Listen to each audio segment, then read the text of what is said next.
If a Formula One car has 800 horsepower, imagine 4 of them strapped to the back of a boat. Now imagine 6. The modern outboard world has gone completely off the rails in the best possible way. Some of these transoms are unbelievable, and today we're going to talk about the 15 most insane outboard engines ever built. Some of them cost more than a house. One of them is older than your grandfather. Every one of them changed what's possible on open water. Mercury unveiled the V12 Verado in February 2021. 12 cylinders, 600 horsepower, twin contra-rotating propellers. The powerhead weighs 1,260 pounds, roughly 572 kilograms, about the weight of a fully grown grizzly bear hanging off your transom. For decades, the ceiling for outboards sat around 400 horsepower. Mercury didn't just raise it, they built a new ceiling 200 horsepower higher. The most ingenious feature is that the entire powerhead stays bolted in place. Only the lower gear case swivels when you steer, which makes docking and tight maneuvers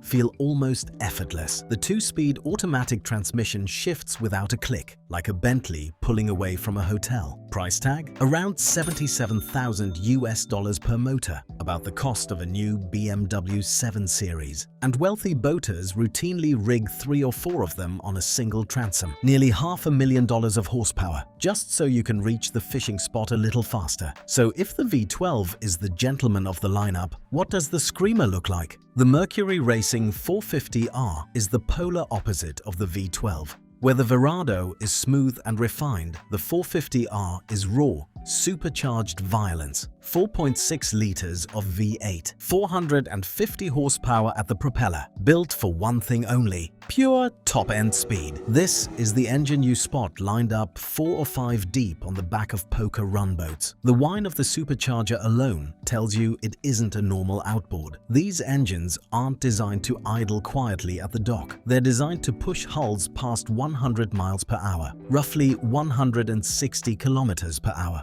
about the cruising speed of a small Cessna. Mercury offers heavy-duty racing midsections and beefed-up gear cases so the motor can handle surfacing props at insane speeds. If the V12 is a Bentley, the 450R is a Corvette with open headers, between $54,000 and $64,000 per motor, depending on gear case options. So raw speed is one direction, but what about boaters who care more about being seen than going fast? That's where custom-painted Mercury rigs come in. Instead of the factory phantom black finish, you'll spot neon greens, bright oranges, candy apple reds, chrome cowls polished so hard they reflect the marina lights like mirrors at a Vegas casino. Entire boat builds get themed around the outboards. A hull wrapped in metallic purple with 5 matching 400R motors is pure eye candy, even before the engines turn over. The customization doesn't stop at paint either. Some owners add LED lighting strips so the motors glow at night like nightclub decor on South Beach. Are these paint jobs practical? Not really. They add anywhere from $5,000 to $15,000 per motor. Scratches will make you cry. But practicality was never the point. These rigs are about making the loudest visual statement possible before you even untie from the dock. In a sea of plain black outboards, a candy apple red quint setup is unforgettable. So spectacle is one path. But before the V12 Verado took the crown, who actually owned the horsepower throne? Before the V12 Verado stole the headlines in 2021, the crown belonged to a smaller American company called 7 Marine. Their flagship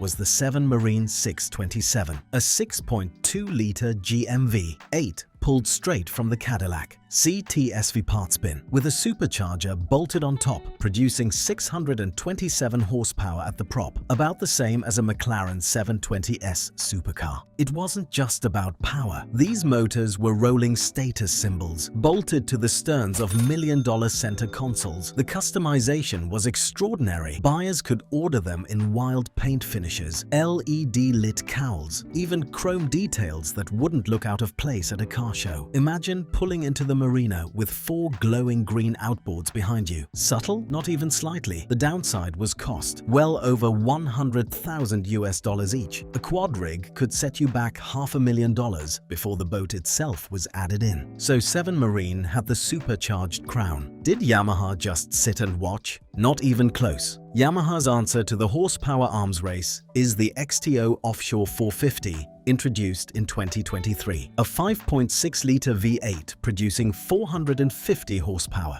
built for huge offshore fishing machines. Unlike Mercury's supercharged motors, Yamaha stuck with natural aspiration, relying on big displacement and direct injection to deliver power without forced induction. The coolest feature is the fully integrated electric steering system. No bulky hydraulic lines, no clunky pumps, just smooth, computer-controlled precision. Add digital throttle and shift, and the XTO feels more like flying a small aircraft than driving a boat. Yamaha built it with extreme durability in mind. Beefy mounts, oversized gear cases, and up to 96 amps of alternator output in neutral, enough to keep an entire mid-sized house in air conditioning. On a triple XTO setup, you're looking at over 1,300 horsepower combined, roughly the output of a Bugatti Chiron strapped to the back of a fishing boat. So one motor is impressive. What happens when 5 of them get painted to match? If one Mercury 400R is impressive, 5 of them painted in blazing orange is downright ridiculous. The 400R was Mercury Racing's flagship for years, a supercharged inline-6 pumping out 400 horsepower at the prop. Solid, reliable, fast. But when wealthy boaters started bolting 5 of them in a row across a single transom, things went from impressive straight to insane. Picture the transom of a 50-foot center console, about 15 meters long, 5 paint-matched orange motors, all screaming in unison. That's 2,000 horsepower of coordinated chaos, about the same as a Bugatti Veyron and a Ferrari combined,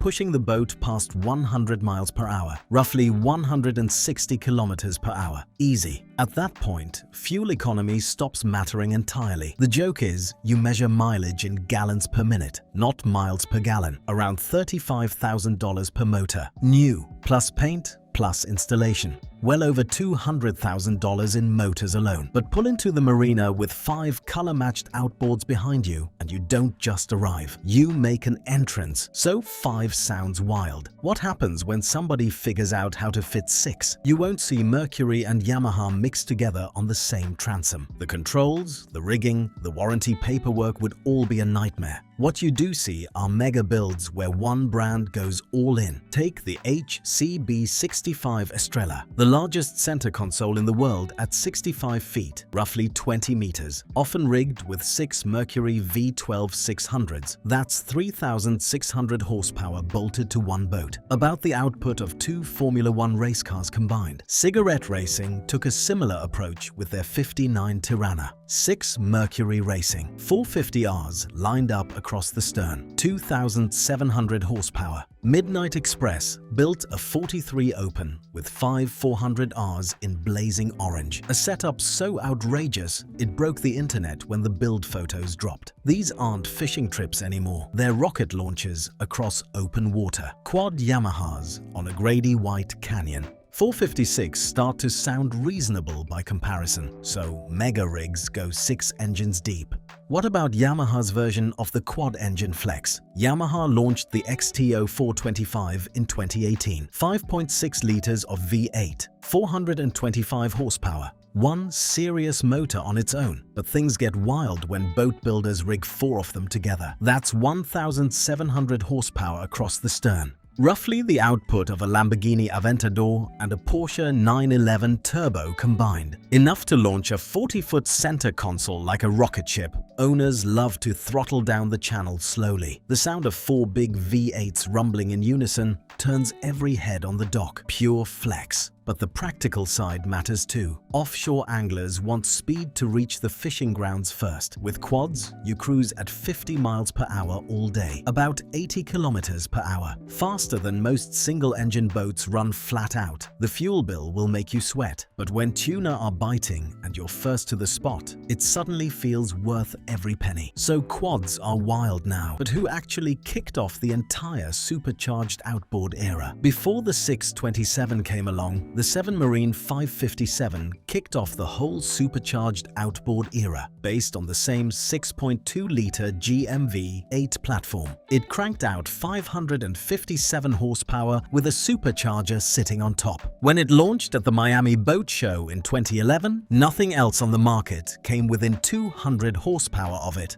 The design wasn't just about brute force. 7 Marine put serious effort into styling, custom cowls and bespoke color schemes so owners could match motors to hull paint, like ordering a tailored suit on Savile Row, except this suit weighed 1,000 pounds, about 454 kilograms. LED lighting kits made the engines glow at night, around $70,000 per motor at launch, climbing to nearly $80,000 by 2015. The 557 set the tone for modern high-performance outboards. It proved boaters didn't just want raw horsepower, they wanted exclusivity. So 7 Marine ruled the supercharged world. Who was doing something genuinely new in engineering? Suzuki, oddly enough. The DF350A doesn't get talked about as often as Mercury or Yamaha, but the engineering deserves serious respect. Released in 2017, it's a 4.4-litre V6 producing 350 horsepower. The real trick lives below the waterline. It was the first production outboard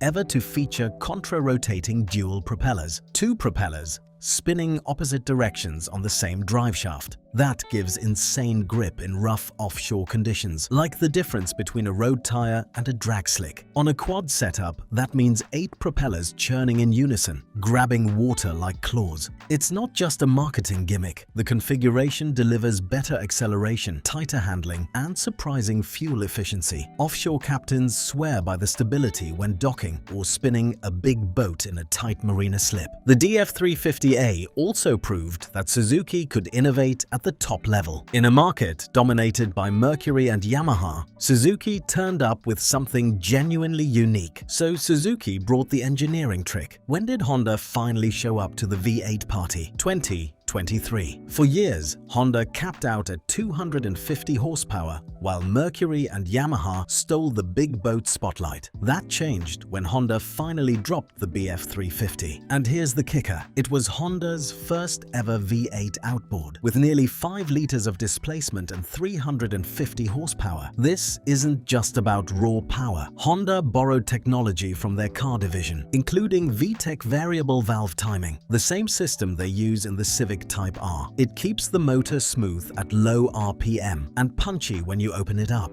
It also runs on regular 86-octane petrol, sips fuel more efficiently than you'd expect for a 5-litre V8, and delivers up to 70 amps of charging at idle, enough to keep every screen and fridge on a loaded boat happy without breaking a sweat. On luxury tenders and big center consoles, triples and quads of BF350s look surprisingly sharp. They don't shout like Mercury Racing motors. The Honda is the quiet professional of the lineup, so Honda came in quiet. What about the engine that actually built the modern poker run scene? The Mercury Racing 400R is that engine. It's been through 2 distinct generations, starting life as a supercharged inline-6 in 2015 based on the original Verado platform, then evolving into a completely new naturally aspirated V10 in 2023, sharing architecture with the new V10 Verado, rated at 400 horsepower across both generations, the same as a current Mercedes E63 AMG saloon. It's become the go-to engine for multi-rig offshore catamarans, the kind of boats you see flying across poker run courses at over 100 miles per hour.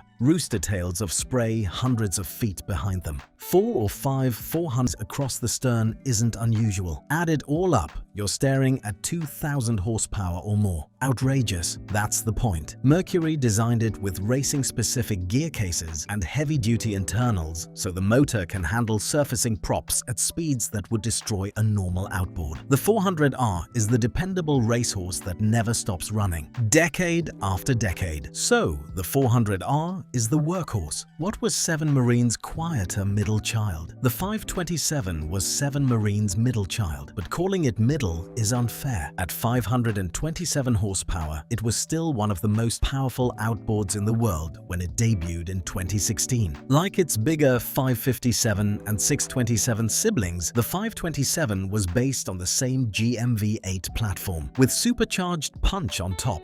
What made it stand out was refinement, not trying to break records, just built for buyers who wanted serious power. In a slightly more approachable package, like the difference between a Porsche 911 and a 911 Turbo. Both serious, one slightly less unhinged. Buyers could still order wild custom paint and LED lighting, so it never lacked for drama. Sadly, Seven Marine's story ended in 2021. Volvo Penta, which had acquired the company in 2017, shut the brand down to focus on sustainable propulsion. Surviving 527s are rare collector's pieces now. So Seven Marine is gone. What does 6 engines on a single hull actually look like in practice? If you want to see absolute insanity in motion, watch an offshore catamaran on a poker run. The Mercury Racing 400R has become the weapon of choice for these monsters, often lined up 5 or 6 deep across the stern of 50-foot hulls, roughly 15 meters. The result is speeds well over 100 miles per hour, around 160 kilometers per hour, and enough engine noise to genuinely shake windows on the shoreline. These setups aren't practical, never meant to be, built for pure spectacle. Poker runs, offshore races, YouTube videos where sunglasses fly off passengers' faces. Owners aren't counting miles per gallon, they're bragging about gallons per mile. With 2,400 horsepower bolted on, about the same as 2 Bugatti Chirons. Who's arguing about fuel economy? It's like strapping rockets to a sports car. Except instead of burnouts in a car park, you're flying across open water with a wall of spray rising behind. Few things say I have more money than sense quite as clearly as a 6-pack of